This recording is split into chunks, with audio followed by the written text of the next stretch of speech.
In the quiet moment before dawn, when Rome still slept under its blanket of marble shadows, a strange thought echoed through history. What does it truly mean to be rich?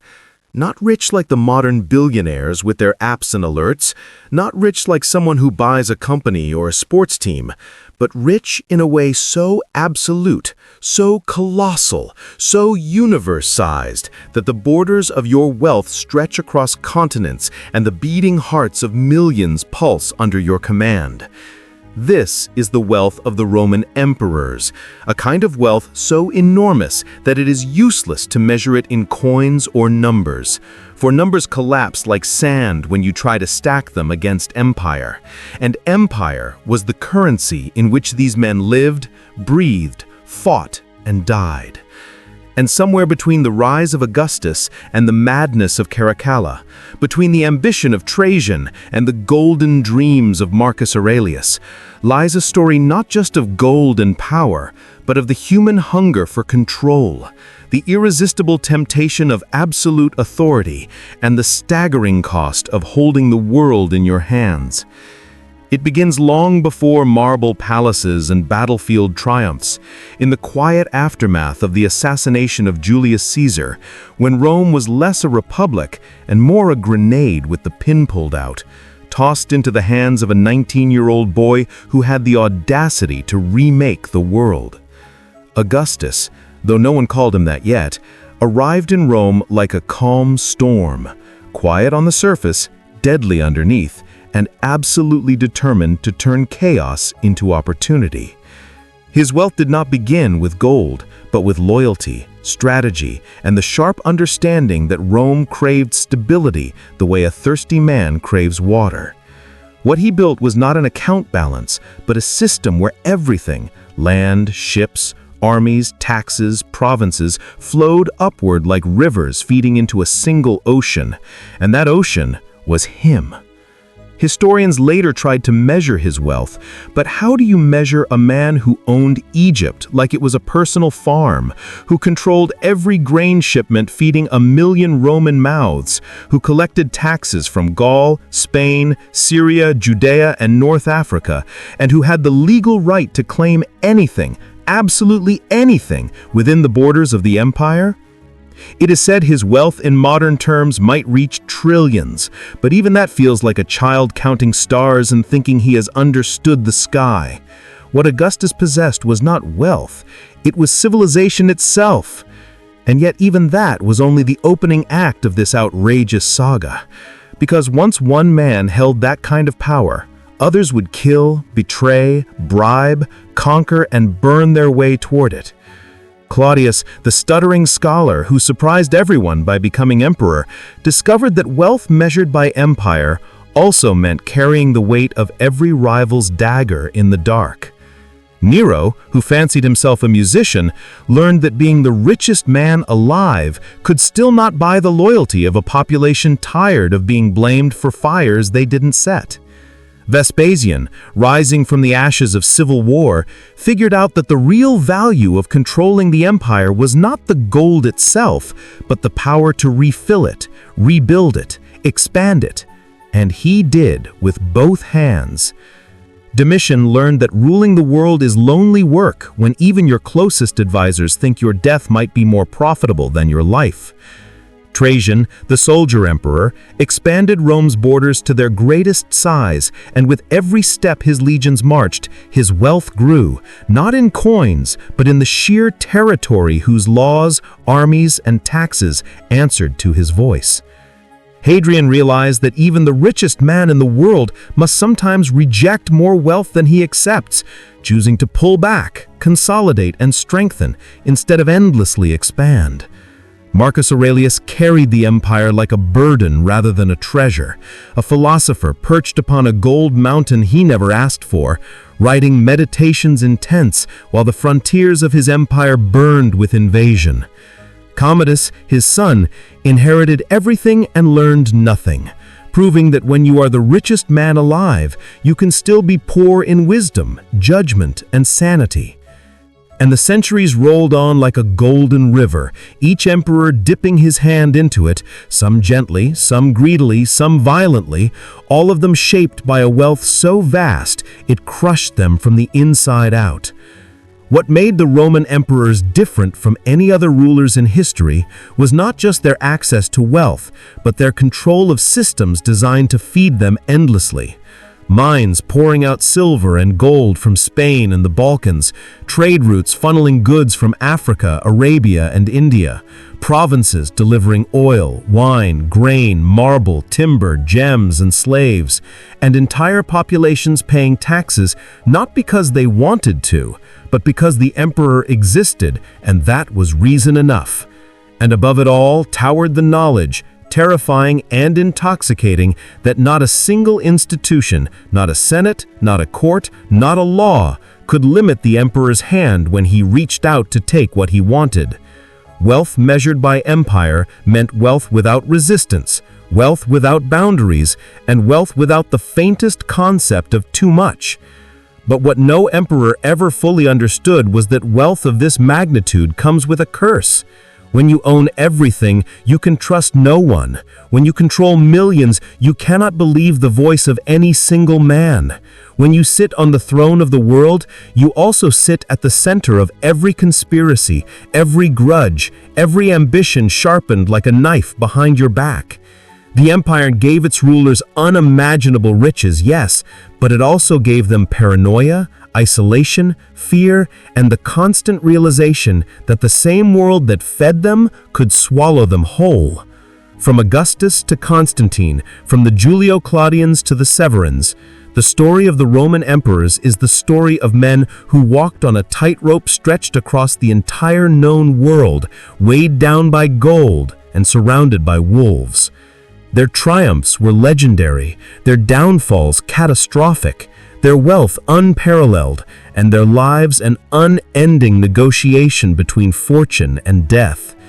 And as Rome expanded, fractured, rose again, and finally split into East and West, the emperors who held its reigns discovered again and again that wealth measured by empire was not really wealth at all. It was responsibility disguised as luxury, danger disguised as glory, burden disguised as privilege. Yet whether wise or foolish, kind or cruel, brilliant or insane, each of them reached toward the same glittering dream, to hold the world in their hands and to be remembered as one of the richest, most powerful beings who ever lived. And that dream, intoxicating and deadly, is where the true story begins. And as the empire settled into the uneasy rhythm of its own heartbeat, pulsing through deserts, forests, oceans, mountains, and the countless cities stitched together by Roman roads, the throne became not just a seat of wealth, but a magnet of destiny, calling to men who believed they were chosen to command it, or clever enough to steal it, or desperate enough to die for it. Because in Rome, power and wealth were tangled like vines, impossible to separate, each growing stronger by feeding on the other. When Augustus finally left the world he had rebuilt with his bare hands, Rome stood at the edge of an age that would test the meaning of imperial wealth more brutally than anyone imagined. For Tiberius, the man who inherited the empire, discovered that having everything does not protect you from believing that everyone else wants to take it. And his paranoia turned the golden inheritance of Augustus into a shadowed maze where informers grew richer than merchants, and where suspicion replaced silver as the empire's new currency. Yet even Tiberius, withdrawing into the rocky isolation of Capri with treasury vaults overflowing from years of cautious administration, could not stop the empire from expanding under its own momentum. The provinces feeding Rome like obedient tributaries, rushing toward an ocean that never filled. And when his reign ended, Rome did what Rome always did when wealth collected dangerously in the hands of the few. It swung dramatically toward excess. Caligula, arriving on the throne like a storm dressed in silk, believed wealth existed to be displayed, not guarded. He spent it like fire spreads through dry grass, lighting up Rome with spectacles, parades, chariot races, floating bridges, and feasts so extravagant that modern billionaires would take notes.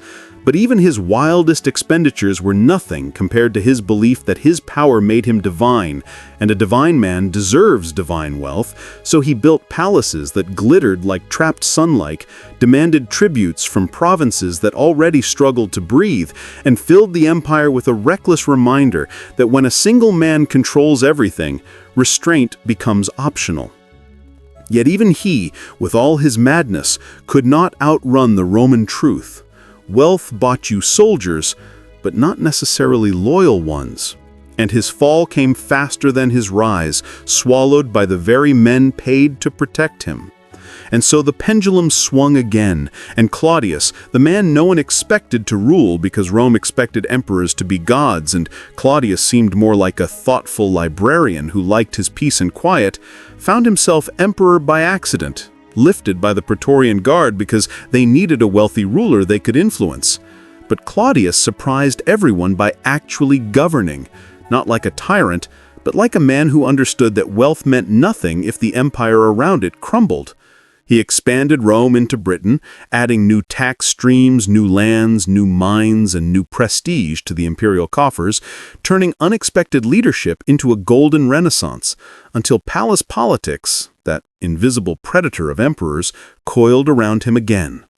And then came Nero, whose youth and charm were polished by tutors but sharpened by ambition, and whose reign began with promise but descended into an opera of flames and ego. For Nero believed the empire's wealth existed to transform his fantasies into reality, and so he built golden houses with rotating ceilings, staged performances where Rome clapped because it feared not to, and drained the treasury with an artist's hunger to be adored. But wealth cannot buy love, and Nero learned that the hard way when Rome decided it preferred survival over spectacle, driving him from the throne and into the dark grip of history's contempt. But emperors fall, and Rome rises. This was the rhythm of the centuries, and out of the chaos that followed Nero came Vespasian, a man carved from discipline and dust, a soldier who rebuilt the treasury one coin at a time, who restored order by treating wealth not as a toy, but as the foundation of empire, funding roads, temples, and the beginnings of the Colosseum that would one day roar with the echo of gladiators and the cheers of thousands. His sons inherited both throne and ambition, but only one, Domitian, learned the dangerous truth that when wealth and authority fuse completely, the emperor becomes both the owner of the empire and the prisoner of his own power, living behind walls thicker than fortresses, trusting no one, ruling everyone, until daggers found him the way they found so many who believed the world's wealth made them invincible. And so the empire breathed again, shifting from fear to brilliance as Nerva and Trajan ushered in the golden age that historians would later call the high point of human governance.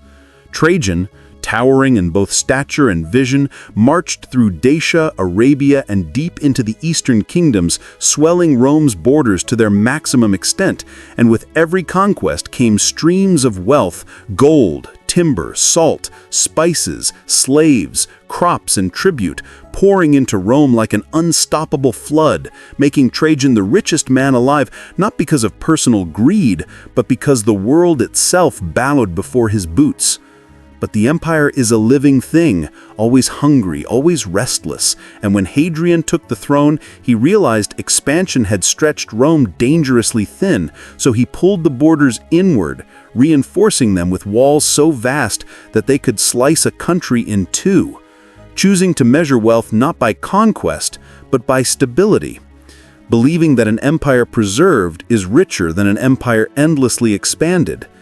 Yet even his wisdom could not calm the storms forever, and Marcus Aurelius, philosopher-emperor, inherited a world where invaders pressed the frontiers like wolves testing a fence, and though he wrote meditations that later soothed millions, his own life was anything but peaceful as he poured the empire's wealth into defending its beating heart. And perhaps that is why his son Commodus, raised in palaces golden enough to blind a child, grew into a ruler who believed wealth existed to indulge him, not to sustain Rome, plunging the empire into another whirlpool of extravagance, corruption, and danger, until the inevitable end arrived once again. And so the centuries continued, each emperor learning the same impossible lesson, that controlling the wealth of the world means nothing if you cannot control yourself, that ruling millions means little if you trust none of them, and that when your wealth is measured by empire, your life is measured by how long you can survive the weight of it. This is why the story of the Roman emperors never feels like the story of rich men, but the story of men crushed by richness. For each found that the empire gave with one hand and threatened with the other, that gold was never protection, only temptation, and that the true price of owning the world was living every moment knowing it could vanish the instant your army, your senate, your guard, or your people stopped believing you deserved it. And in this truth, the empire carved its legacy deeper than any coin ever minted, deeper than any column ever raised, and deeper than any monument ever carved in stone. For the Roman emperors did not simply own wealth, wealth owned them. And as the wheel of fate continued its relentless turning, the empire discovered that wealth measured by empire was not a treasure, but a tide, rising, falling, reshaping everything in its path, and drawing new men into its center, like moths circling a sun made of gold and danger. After Commodus fell, murdered by those who realized his fantasies could drown an empire faster than enemy armies, Rome plunged into a year so chaotic it would later be remembered as the Year of the Five Emperors, a violent reminder that when the throne became the most valuable object on earth, everyone with an army, a fortune, or a whisper of ambition begins to claim it like a gambler lunging for the final winning chip. Pertinax tried to stabilize the chaos, but discovered that reform is impossible when the very soldiers sworn to protect you believe your attempts at discipline threaten their golden fountains. And his death came not through armies or conspiracies, but through the Praetorian Guard itself. Those supposed guardians who then tried to auction off the empire to the highest bidder, like a lavish estate on a summer afternoon. And that bidder, Didius Julianus, learned that buying an empire is not the same as ruling one, for the provinces rejected him the way the human body rejects a foreign object. And soon Septimius Severus marched in, fierce, strategic, and ruthless, understanding that wealth was not secured by coins, but by loyalty. And loyalty was purchased not with words, but with the promise of victory and reward. Severus rebuilt the empire with an iron hand, strengthening borders, enriching soldiers, expanding cities, and filling the treasury with spoils. But he also planted the seeds of a new truth, that emperors would increasingly owe their crowns not to the Senate, not to the people of Rome, but to the army. And once soldiers realized their power, no amount of wealth could silence their demands. His son Caracalla inherited both empire and army, and with them the insatiable hunger that comes from being told since birth that everything under the sun belongs to you. Caracalla, seeking loyalty, offered Roman citizenship to millions across the provinces, not out of kindness, but because citizens paid taxes, and taxes fed the imperial vaults like a river of gold. Yet even he, wrapped in imperial purple and guarded by battalions, discovered that when wealth is infinite, suspicion becomes oxygen, paranoia becomes habit, and betrayal comes not from distant enemies, but from the men walking beside you. He died by a dagger, a fate so common among emperors, it might as well have been carved into the job description. And so the Severan dynasty crumbled, leaving behind an empire swollen with wealth, but hollow at its core. And into this vacuum came generals, usurpers, governors, and warlords, each claiming legitimacy, each wielding military authority like a lightning strike, each learning the brutal truth that ruling Rome in the 3rd century was like trying to hold a palace made of sand during a storm. Emperors rose and fell so fast that coins were minted with faces of rulers who didn't even survive long enough to see their likeness. And wealth, real wealth, became harder to define, for inflation spiraled like madness, debased currency flooded markets, and the empire's riches, once measured in reliable silver, dissolved into a fog of economic desperation. Yet even in this chaos, Rome produced men like Aurelian, one of the few leaders whose willpower alone seemed capable of stitching the torn empire back together. He reclaimed breakaway states, crushed rebellions, and restored unity with a force so decisive that provinces that once declared independence now bent the knee again, filling Rome's coffers with tribute, and reminding the world that even in its darkest days, an empire built over centuries does not collapse quietly. But the wheel turned again, and Diocletian arrived with the grim clarity of a surgeon ready to amputate in order to save the body. He redefined imperial wealth not as a single man's fortune, but as a system, dividing the empire into east and west, creating co-emperors and junior emperors, reorganizing taxes, stabilizing currency, and realizing that no empire, not even one as vast and wealthy as Rome, could survive if one man tried to hold its weight alone. Yet in that restructuring lay another truth. The East, richer, more stable, and more fortified, would one day outlive the West, and the seeds of that future were rooted in the economic currents Diocletian shaped.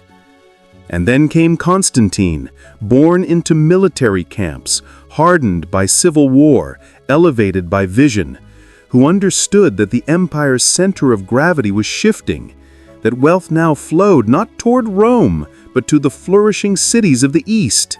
And so he built Constantinople, a new capital carved from ambition, located on the crossroads of continents, surrounded by trade routes, and fortified by such strategic brilliance that it would later withstand centuries of storms long after the Western Empire crumbled.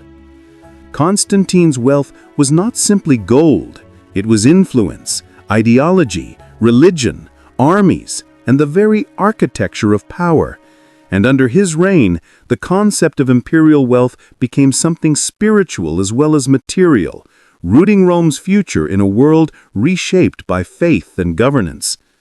And even after him, as emperors rose in the shadow of his legacy, the empire transformed from the old marble heartlands of Italy to the dazzling palaces of the East, where trade from Africa, Asia, and Europe converged, where taxes flowed like rivers, where emperors learned a new rhythm of rule, one built on diplomacy as much as war, on administration as much as conquest. Yet no matter how the empire changed, splitting, shrinking, hardening, its emperors continued to live in the impossible paradox that defined them from the beginning. To be the richest man alive meant also being the most hunted, the most lied to, the most watched, the most isolated, and the most likely to die violently. For wealth measured by empire did not buy safety, it bought exposure. And as the centuries wore on and the Western Empire shook under the weight of invasions, corruption, and internal decay, the emperors who sat in Rome or Ravenna discovered that the title of richest man in the world meant little when the world itself was breaking apart. Yet even in its final days, even as barbarian kings marched through Italian plains, the Roman idea of imperial wealth never truly died. It simply migrated eastward, living on in emperors who ruled from Constantinople with silk, gold, and diplomacy, while the West faded into memory. And so the story of the Roman emperors, those men who once owned the world, became a mosaic of triumphs, tragedies, ambitions, betrayals, and unimaginable riches. A saga proving that wealth without limits does not create gods, but magnifies the humanity, the flaws, the desires, the fears of the men who hold it. And in that magnification lies the true meaning of empire. Not the gold in the treasury, not the land on the map, not the armies on the frontier, but the people, millions of them, whose lives, labor, and loyalty were the real foundation beneath every emperor's throne. And yet, for all the gold that flowed through Rome's veins, the empire's greatest wealth was not the treasure locked in the Capitoline vaults, nor the caravans that glittered across the desert roads. It was the illusion, carefully crafted, brutally defended, that Rome was eternal. Emperors clung to that illusion with the desperation of drowning men clutching driftwood. Some ruled with brilliance, others with madness, but all of them believed one thing: if Rome lived, their names would never die. Marcus Aurelius, the philosopher-emperor, understood this better than most. Sitting in a damp military tent along the frozen Danube, he whispered to himself that wealth was not gold, but clarity. He wrote in his journal, not for the Senate, not for historians, but for the quiet truth inside him, that an emperor should be measured not by the size of his empire, but by the steadiness of his soul. But while he wrote about virtue, his generals marched deeper into hostile forests, spending thousands of lives to buy a few more miles of frontier. His son Commodus, however, measured wealth differently. To him, the empire was a theater, and he was the star. He didn't want to rule, he wanted to perform. He adorned himself as Hercules, swinging a golden club in the arena as senators covered their faces in shame. Commodus drained the treasury to build statues of himself, each more ridiculous than the last. He renamed Rome after himself. He renamed the months of the year. He even declared the Roman people his children, yet he treated them like unwilling spectators in a show that only he found glorious. Across the centuries, emperors rose and fell in waves of ambition, blood, and brilliance. Each left their unique thumbprint on the empire's wealth. Some minted prosperity, some manufactured disaster, but all of them lived inside a world fueled by the belief that Rome's riches were infinite, an illusion that would eventually crack. Still, before the cracks became visible, before greed and politics tore the empire into fragments, Rome stood unmatched. A city of marble and firelight.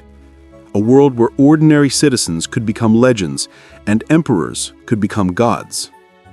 Septimius Severus understood this better than most. A self-made ruler from North Africa, he seized power through sheer will.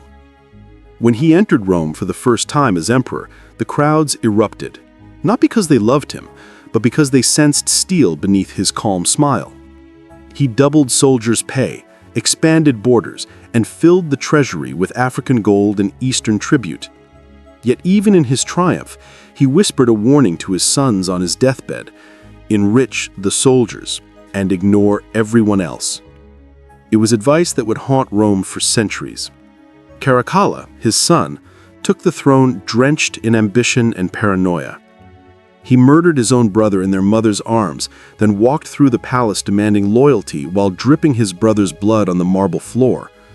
To secure the army's love, he emptied the treasury into their hands and unleashed the Constitutio Antoninana, granting Roman citizenship to millions, not out of generosity, because citizenship meant taxes, and taxes meant cash. He walked through the empire, leaving behind two things: fear and coins. Meanwhile, Rome grew heavier, like a golden statue cracking beneath its own weight. For every emperor who built, another squandered.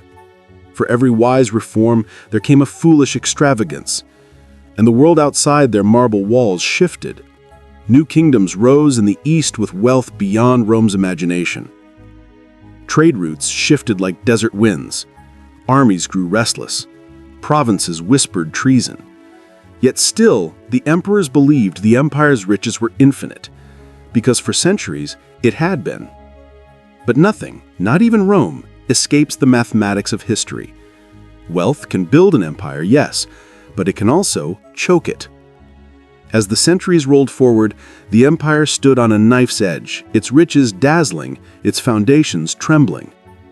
The emperors who inherited this world were forced to measure wealth not in gold, but in survival. Some would try to save Rome, some would try to divide it, some would simply try to outlive it. And the story of their rise and their catastrophic fall was only just beginning.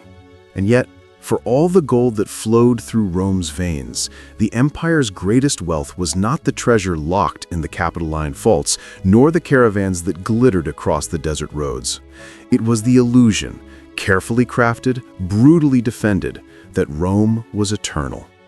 Emperors clung to that illusion with the desperation of drowning men clutching driftwood. Some ruled with brilliance, others with madness, but all of them believed one thing: if Rome lived, their names would never die. Marcus Aurelius, the philosopher-emperor, understood this better than most. Sitting in a damp military tent along a frozen Danube, he whispered to himself that wealth was not gold, but clarity.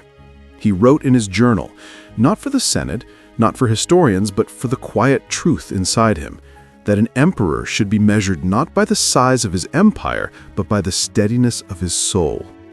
But while he wrote about virtue, his generals marched deeper into hostile forests, spending thousands of lives to buy a few more miles of frontier. His son Commodus, however, measured wealth differently. To him, the empire was a theater, and he was the star. He didn't want to rule, he wanted to perform. He adorned himself as Hercules, swinging a golden club in the arena as senators covered their faces in shame. Commodus drained the treasury to build statues of himself, each more ridiculous than the last. He renamed Rome after himself. He renamed the months of the year. He even declared the Roman people his children, yet he treated them like unwilling spectators in a show that only he found glorious. Across the centuries, emperors rose and fell in waves of ambition, blood, and brilliance. Each left their unique thumbprint on the empire's wealth. Some minted prosperity, some manufactured disaster. But all of them lived inside a world fueled by the belief that Rome's riches were infinite, an illusion that would eventually crack. Still, before the cracks became visible, before greed and politics tore the empire into fragments, Rome stood unmatched, a city of marble and firelight, a world where ordinary citizens could become legends and emperors could become gods. Septimius Severus understood this better than most. A self-made ruler from North Africa, he seized power through sheer will. When he entered Rome for the first time as emperor, the crowds erupted, not because they loved him, but because they sensed steel beneath his calm smile. He doubled soldiers' pay, expanded borders, and filled the treasury with African gold and Eastern tribute. Yet even in his triumph, he whispered a warning to his sons on his deathbed: enrich the soldiers and ignore everyone else. It was advice that would haunt Rome for centuries. Caracalla, his son, took the throne drenched in ambition and paranoia. He murdered his own brother in their mother's arms, then walked through the palace demanding loyalty while dripping his brother's blood on the marble floor. To secure the army's love, he emptied the treasury into their hands and unleashed the Constitutio Antoniana, granting Roman citizenship to millions, not out of generosity, because citizenship meant taxes, and taxes meant cash. He walked through the empire, leaving behind two things: fear and coins. Meanwhile, Rome grew heavier, like a golden statue cracking beneath its own weight. For every emperor who built, another squandered. For every wise reform, there came a foolish. And the world outside their marble walls shifted. New kingdoms rose in the east with wealth beyond Rome's imagination. Trade routes shifted like desert winds. Armies grew restless. Provinces whispered treason. Yet still the emperors believed the empire's wealth was infinite, because for centuries it had been. But nothing, not even Rome, escapes the mathematics of history. Wealth can build an empire, yes, but it can also choke it. As the centuries rolled forward, the empire stood on a knife's edge, its riches dazzling, its foundations trembling. The emperors who inherited this world were forced to measure wealth not in gold, but in survival. Some would try to save it, some would try to divide it, some would simply try to outlive it. And the story of their rise and their catastrophic fall was only just beginning. Diocletian appeared at a moment when Rome felt more like a wounded giant than a world ruler. The 3rd century had been a storm. 50 years of chaos, assassinations, bankrupt treasuries, plagues, and foreign invasions. Emperors rose and fell so quickly that coins minted with their faces often outlived the men themselves. Everywhere, borders were burning. Everywhere, Rome seemed to be collapsing under the weight of its own shadow. But Diocletian, disciplined, sharp-minded, and utterly decisive, saw what others could not. Rome didn't need a hero. It needed an engineer. Someone who could rebuild the empire, not with swords, but with structure. He reorganized everything: the government, the provinces, the tax system, even the concept of the emperor itself. Under his rule, wealth took on a new meaning. No longer just treasure chests filled with gold, but systems, stable pay for soldiers, predictable taxes, controlled prices. Rome's wealth became less like a pile of treasure and more like a... But Diocletian was also a man obsessed with control. When inflation spiraled, he issued the edict on maximum prices, attempting to regulate the cost of everything from wheat to boots to labor. It was a bold idea, and also a disastrous one. Merchants ignored it. Black markets exploded. Soldiers hunted violators like criminals. The empire, already tense, felt its walls creak under the pressure. Yet even in failure, Diocletian changed Rome forever. He created the Tetrarchy, 4 rulers sharing one empire, 2 senior emperors, 2 junior emperors, a political machine built to prevent civil war. He believed he had fixed Rome. He believed the empire would outlast any storm. And then, unbelievably, he resigned. The first Roman emperor to step down voluntarily. He went home to grow cabbages. And when later rulers begged him to return, he reportedly said, "If you could see the vegetables growing in my garden, you would not ask me to take up this burden again." Rome was his world. Now the soil of Dalmatia was enough. But after his retirement, the political machine he built began to grind and scream. Ambition returned. Jealousy returned. Bloodshed returned. Rome, as always, returned to its favorite pastime: civil war. Into this chaos stepped a man whose name would echo across continents and centuries: Constantine. His rise began at dawn, on a battlefield wrapped in fog. A vision, a symbol in the sky, a promise of victory. The story, told and retold for centuries, said he saw the sign of Christ blazing above the sun. Whether it truly happened or was a brilliantly crafted political move, one thing is undeniable: it changed the entire world. At the Milvian Bridge, Constantine defeated his enemies and entered Rome as the empire's unchallenged master. And with him came the most dramatic shift in Roman wealth and power since Augustus. He made Christianity legal, ending centuries of persecution. He rebuilt cities. He reorganized administration. He brought stability to an empire choking on instability. But perhaps the most astonishing decision of all: he abandoned Rome. The Eternal City was no longer the center of the world. Instead, he built a new capital on the shores of the Bosporus, the New Rome, a city of palaces and libraries, a city of gold and domes, a city destined to outlive the empire that created it. Constantine transformed Rome's wealth from a Mediterranean empire into a cross-continental civilization. Trade shifted, power shifted, influence shifted. The world was being rearranged like pieces on a chessboard. But even he could not stop the slow erosion at the edges of the empire. Pressure from the Germanic tribes, Persian advances in the east, economic strain, social divides, political fractures. Rome was wealthy, yes, but wealth alone cannot stop a tide.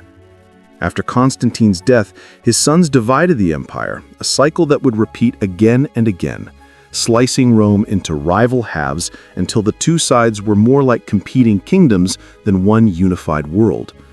Across the centuries that followed, emperors continued to chase the illusion of infinite wealth. Some tried diplomacy, some tried war, Some tried religion, some tried fear. But the empire grew heavier and more fragile, like a ship built from marble drifting toward darker waters.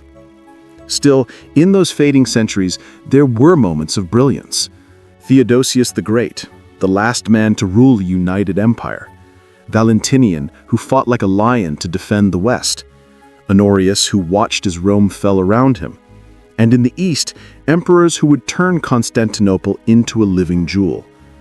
Yet no emperor, no matter how powerful, could stop the coming storm. For beyond Rome's borders, entire nations were on the move. Warriors, refugees, dreamers, conquerors. New peoples, new kingdoms, new destinies forming in the forests and plains far from the marble pillars of the empire. Rome had been the sun of the ancient world, but even the brightest star must one day set.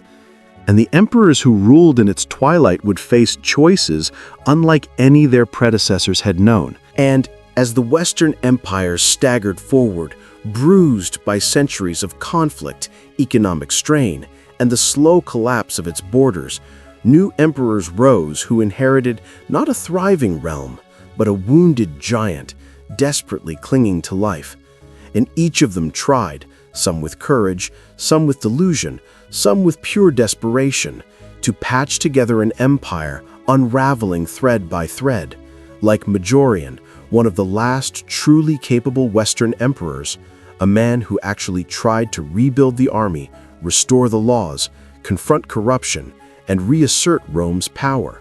But his reforms earned him enemies, and before he could even begin the long work of restoration, he was betrayed and killed, leaving behind the haunting question of what might have been if Rome had just one more leader like him.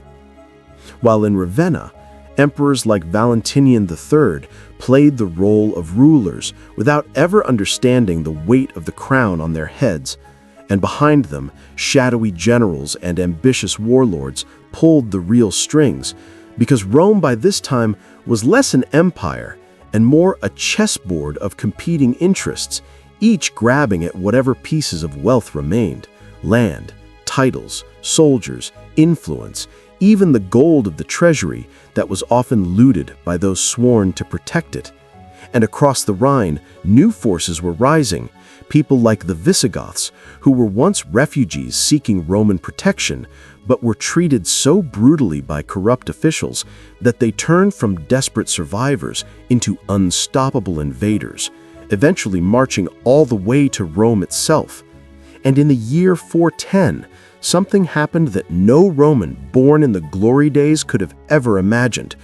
The Eternal City, the heart of the world, the place emperors believed could never fall, was sacked. And news of the disaster spread like smoke across the empire, shaking the foundations of Roman identity. Because if Rome itself could be violated, then nothing sacred remained. Yet even then, the empire limped on. Its wealth now measured not in gold or grain or land, but in whatever small scraps of stability it could preserve. And at the center of this twilight world stood emperors like Honorius, who famously didn't even live in Rome when it fell, and reportedly reacted with confusion before showing alarm only when he thought his favorite pet chicken, also named Roma, had died. A moment that summed up, perhaps better than any other, how disconnected the emperors had become from the empire they ruled. And as the West crumbled further, the East, under the protection of Constantinople's massive walls and its staggering wealth, grew into a different kind of Roman Empire, Greek-speaking, Christian, bureaucratically sophisticated, surviving through diplomacy and gold rather than brute force, with emperors who mastered the art of turning enemies against each other, bribing invaders, controlling trade routes, and using the city's impossible geography to outlast every storm. And it was in this Eastern Roman world that one of the most remarkable emperors of all time would rise, a man whose vision, ambition, and drive would echo the spirit of Augustus himself, Justinian, the emperor who didn't see collapsing borders or ruined lands, but saw an opportunity to rebuild Rome in his own image. a man who dreamed of restoring the empire not to its twilight form, but to its golden age, and who poured unimaginable wealth into wars, reconquests, and massive building projects, including the greatest architectural achievement of the ancient world, the Hagia Sophia. A structure so enormous, so dazzling, so otherworldly, that when Justinian first walked inside, he reportedly whispered, "Solomon, I have surpassed thee." And yet his reign was not a peaceful golden glow, but a whirlwind of contradictions, brilliance and disaster, faith and violence, unimaginable luxury mixed with plague, earthquakes, riots, and a treasury drained by his determination to reclaim the Mediterranean. And through all of this, one truth remained constant. The wealth of emperors, whether Roman, Byzantine, beloved, or feared, was always measured not by coins alone, but by power, ambition, and the scale of the world they commanded. And in Justinian's case, his true wealth lay in his audacity to rebuild an empire that the world had already declared dead. Because while generals fought for land and treasurers counted gold, Justinian fought for something far larger: the idea of Rome itself. The belief that an empire once called eternal could, through sheer willpower, rise again, even if only temporarily. And every emperor who followed him would live in the shadow of that dream, clinging to whatever fragments of power they could hold, as the empire weathered centuries of invasions, Avars, Persians, Arabs, Bulgars, Crusaders, Mongols, each wave shaping and reshaping the world, until Rome, no longer the conqueror, became the survivor, the fortress city that outlived every kingdom that once tried to destroy it. And as Constantinople stood like a glittering island of stone and light, surrounded by a darkening world, the emperors who ruled from its golden halls discovered that their wealth was no longer measured by the vastness of the land they controlled, but by the sheer resilience of the city itself. A place where marble streets echoed with the footsteps of merchants from every corner of the known world, where spices from Arabia mixed with silk from China and gold from Africa, where scholars debated philosophy in candlelit rooms, while bureaucrats moved mountains of paperwork that somehow kept the machinery of empire alive. And through the centuries that followed Justinian's reign, the Eastern Roman Empire, what later generations would call the Byzantine Empire, became a masterclass in survival, using diplomacy like a blade, using intrigue like armor, turning enemies into allies, allies into rivals, and rivals into bargaining chips. And emperors like Heraclius rose to defend the empire at its most desperate hour, riding across mountains and deserts to confront the Persians in a war so brutal and exhausting that both empires were left bleeding and gasping, wide open for a new power rising from the Arabian Peninsula. And when the Arab armies surged across the map with unstoppable momentum, seizing Syria, Egypt, and the rich lands of the East, the Romans found themselves cornered, reduced, shaken, and yet somehow still unbroken, because Constantinople itself could not be taken, protected by its colossal Theodosian walls, by its flame-spewing Greek fire, by its daring sailors and stubborn defenders who withstood siege after siege like a living miracle, and emperors such as Leo III, who saw the empire pushed to the brink, nevertheless repelled invasions that would have obliterated lesser nations, proving once again that Rome's wealth was not in its territory or gold, but in its ability to endure, to rise when others expected it to fall, to surprise the world again and again. And as the centuries rolled on, the empire shrank and expanded in cycles, a breathing organism, losing land to Bulgars and gaining it back under brilliant generals, losing influence to Venice and Genoa, and regaining it through trade, suffering religious schisms with the West, and then suffering betrayal during the Crusades, when, in one of the cruelest twists of history, The very knights sworn to protect Christians instead sacked Constantinople in 1204, tearing down statues, melting sacred relics into coins, looting treasures that had survived 1,000 years. And in that moment, the empire's wealth, its libraries, its jewels, its ancient artifacts, its priceless art, was scattered across Europe, weakening the empire so deeply that although it later clawed its way back, it would never again be the powerhouse it once was. And as the last centuries approached, emperors ruled over a realm that was more memory than empire, more legacy than land. Though their capital still shimmered with the echo of greatness, but new forces were rising on the horizon, most notably the Ottomans, a power young, hungry, and disciplined, expanding outward with the same fierce energy Rome once had. And by the time Constantine XI, the last Roman emperor, ascended the throne, he inherited not the limitless empire of Augustus or Constantine the Great, but a small patch of territory surrounded by an enemy whose armies numbered in the tens of thousands. Yet even then, in the face of the inevitable, Constantine XI fought with the courage of a man defending all of history behind him, standing on the battered walls of Constantinople as cannons roared and the earth shook beneath the force of gunpowder, a new age swallowing the old. And when the city finally fell on May 29, 1453, ending an empire that had lasted more than 2,200 years, the world paused because something ancient had ended, something unmatched, something that shaped continents, laws, languages, religions, architecture, warfare, philosophy, and identity itself. And so the wealth of Rome, if measured by gold, had vanished long before. And even after the fall of Constantinople, the legacy of the Roman emperors refused to die, lingering like an invisible crown over every kingdom that rose afterward, shaping the imagination of rulers from Moscow to Madrid, because the idea of Rome, its power, its laws, its wealth, its dream of an ordered world, was simply too enormous to vanish. And in the centuries that followed, the men who called themselves Tsars, emperors, and Caesars were all, in one way or another, chasing the ghost of the Roman throne, believing that if they could harness even a fragment of the authority once wielded by Augustus or Trajan or Constantine, they too might reshape the world.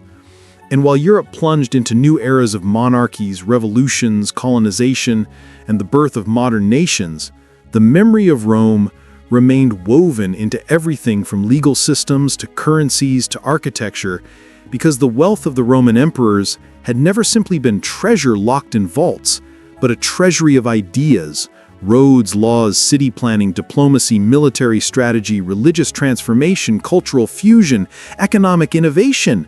And these were the true riches that the empire left behind, riches so vast that even the greatest fortunes of modern billionaires appear small and local by comparison. For while today's richest individuals might command corporations or digital empires, the Roman emperors commanded continents, oceans, and the very flow of history. And the sheer scale of their influence can still be felt in the design of Washington, D.C., in the Senate chambers of countless countries, in the Latin roots of American legal terminology, in the marble domes of city halls, in the calendar we use every day, and even in the way Western civilization imagines power itself. Because from Julius Caesar's decisive authority, to Augustus's subtle propaganda, to Constantine's spiritual political fusion, the emperors carved out the template for leaders for thousands of years to come. And long after their cities crumbled, their roads cracked, and their borders faded, the idea of Rome continued to expand, morphing, adapting, living inside new nations and new minds, so that even in the modern world, when scholars trace the lineage of government, law, warfare, economics, and statecraft, they inevitably find themselves walking back through time to the marble heart of the Roman Forum, hearing echoes of old voices debating the future of the world. And when tourists step into the ruins of the Colosseum or wander across the Roman bridges still standing after 2,000 years, they walk not just through stones, but through a story of wealth so immense it cannot be stored in numbers. Because the fortune of the Roman emperors was measured not only by the gold in their treasuries or the land beneath their banners, but by the enduring force of the civilization they shaped, a force so powerful that the United States itself, its republic, its architecture, its eagle, its legal system, its Senate, was founded with the shadow of Rome deliberately looming over it, because the Founding Fathers believed that to understand how power works, you had to understand how Rome arose, ruled, decayed, and transformed, making the Roman emperors, even in death, advisors to modern governments, silent architects of American identity. And when you think about that, when you look at how their decisions still ripple across oceans and centuries, shaping how billions of people live, learn, work, speak, worship, and dream today, you start to realize that the true wealth of the Roman emperors was not measured by coins, palaces, or armies at all, but by influence, the most valuable currency any civilization can ever produce. And in that sense, in the sense that wealth equals world-shaping power, the emperors of Rome were not just wealthy, they were the richest rulers who ever lived. Their empire, the largest vault ever built. Their legacy, the most valuable inheritance humanity has ever received.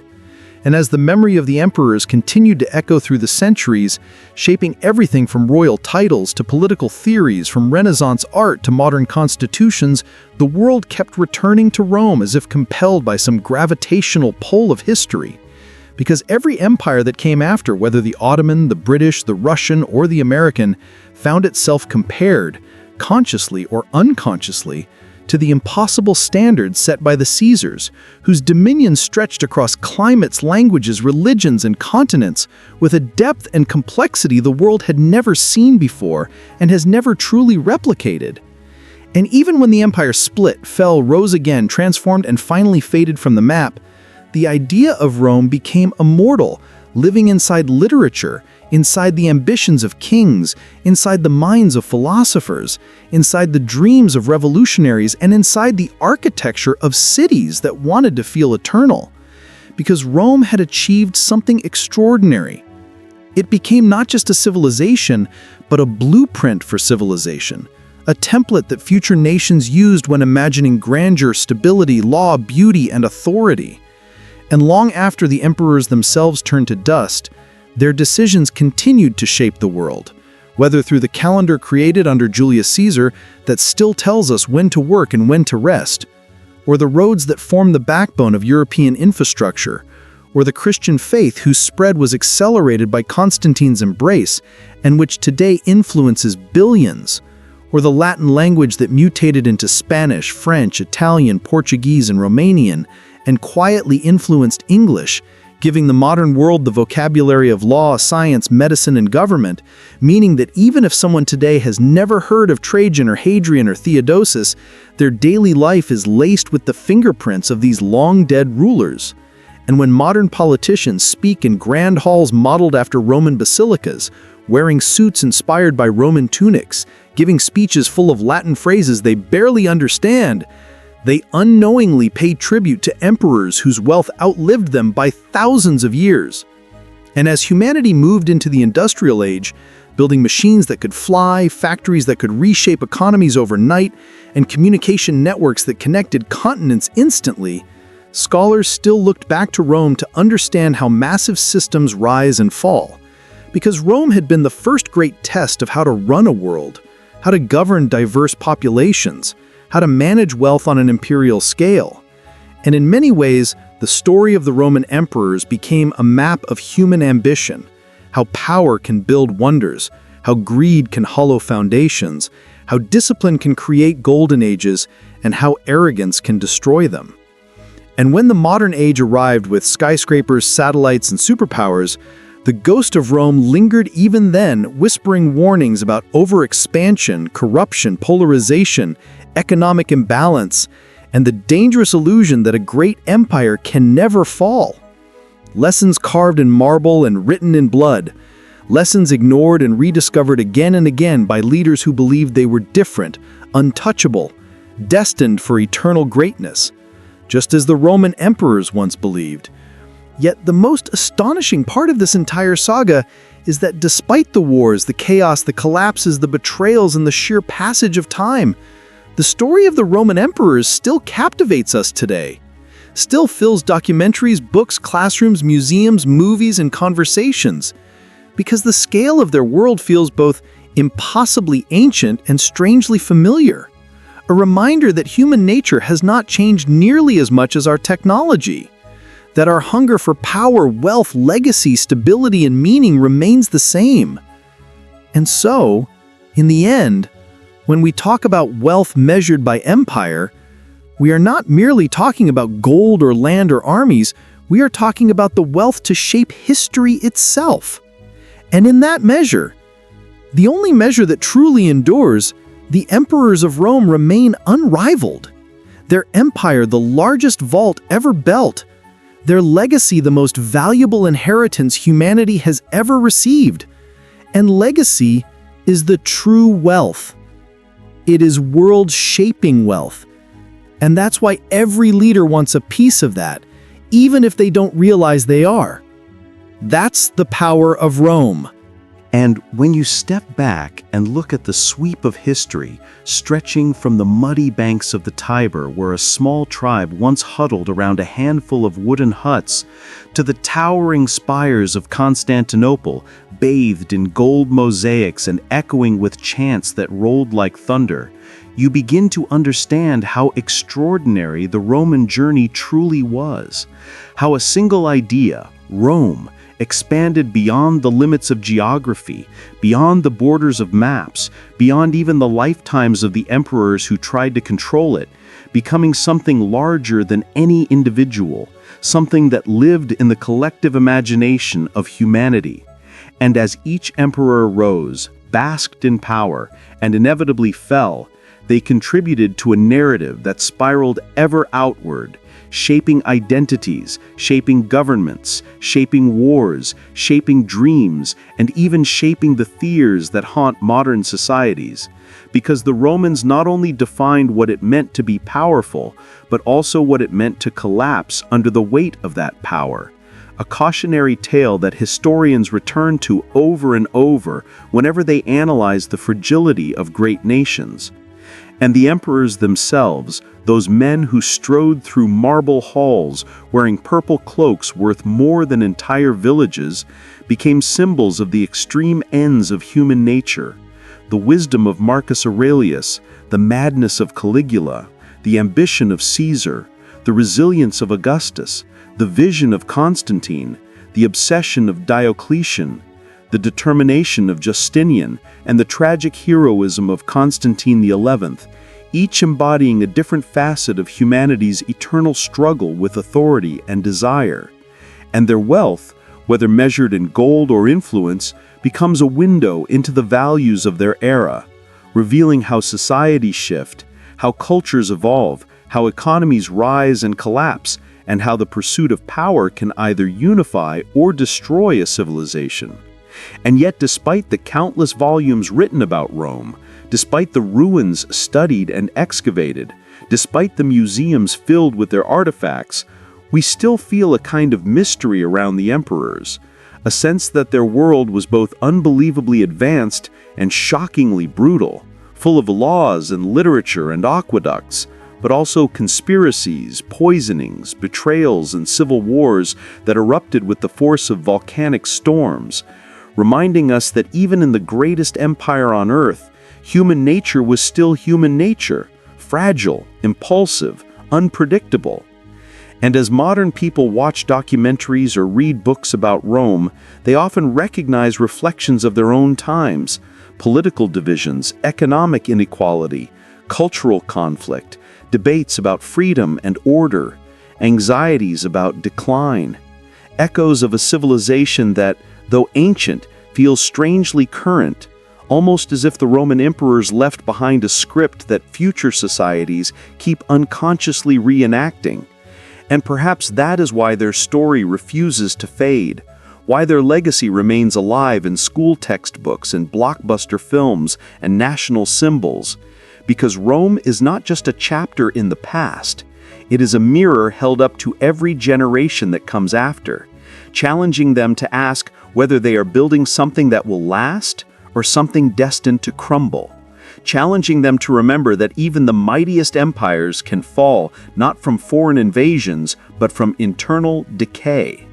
And in this way, the wealth of the Roman emperors, measured in empire, measured in influence, measured in echoes that stretch across time, becomes the strange, enduring inheritance of the modern world, shaping us even when we don't realize it, guiding our expectations of leadership, warning us about the dangers of excess, inspiring our architecture and governments, whispering lessons into the halls of power, and reminding us that history is not just something that happened, but something that continues, carried forward by the choices of individuals, the ambitions of leaders, and the dreams of civilizations, all of which trace their lineage back to the throne once occupied by the emperors of Rome.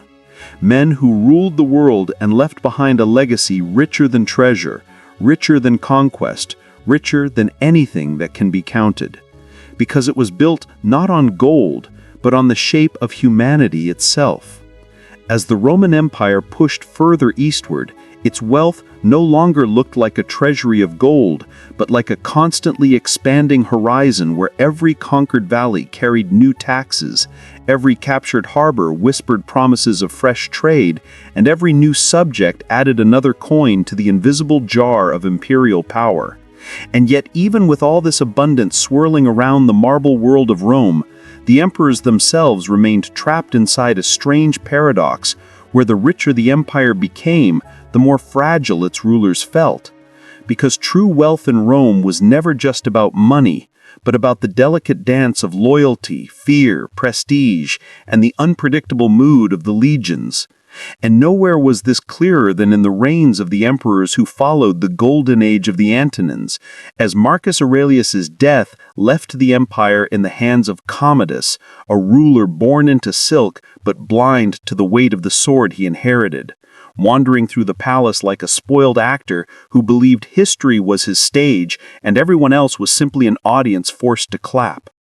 And while Commodus believed his self-invented heroics made him godlike, the treasury quietly bled under the cost of his vanity, forcing governors to squeeze provinces harder, making the rich resentful, the poor desperate, and the senators terrified, knowing that in Roma a single wrong whisper could be worth more or cost more than a mountain of gold.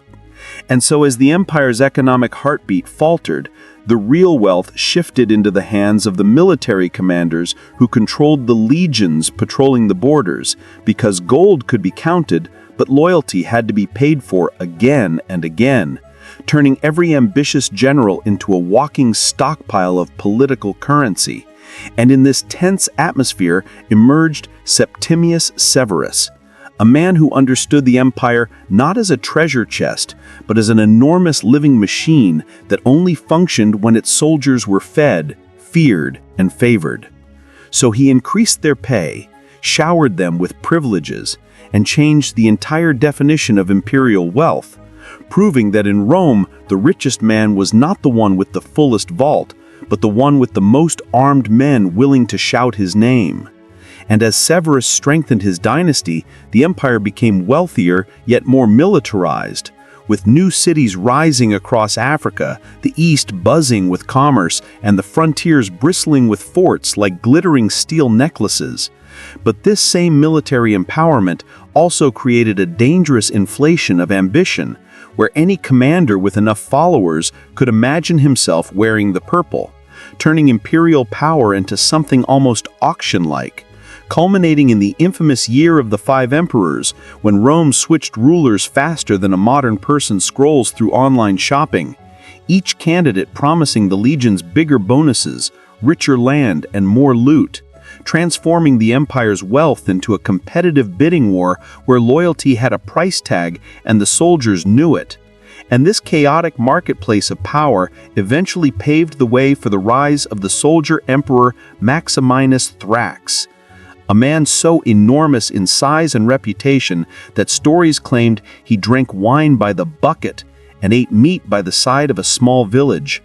And although those legends were probably exaggerated, his reign proved a crucial truth, that the empire's wealth was now measured not by the elegance of marble forums or the shine of golden statues, but by the brute strength of the military machine that defended or threatened it. And as rebellions broke out and provincial leaders began acting like mini-emperors, Rome's wealth transformed once more into something far more fluid, spreading across generals, regional elites, and frontier armies, until the empire resembled less a single golden crown and more like a scattering of coins tossed across a vast map, each one claimed by someone with enough power to hold it. And yet, despite all this complexity, despite the political storms and shifting fortunes, the Roman Empire remained unimaginably wealthy by ancient standards, controlling trade routes that carried silk, spices, grain, wine, precious metals, and ideas that shaped the future world, proving that even as emperors fell, were replaced, betrayed, or forgotten, the empire itself continued accumulating wealth like a slow-moving tide, reshaping everything in its path. And the story of that wealth, how it rose, fractured, and reformed, continued to echo across centuries, reminding us that power never stays still, gold never sits quietly, and the meaning of richest changes every time a new hand reaches for the throne.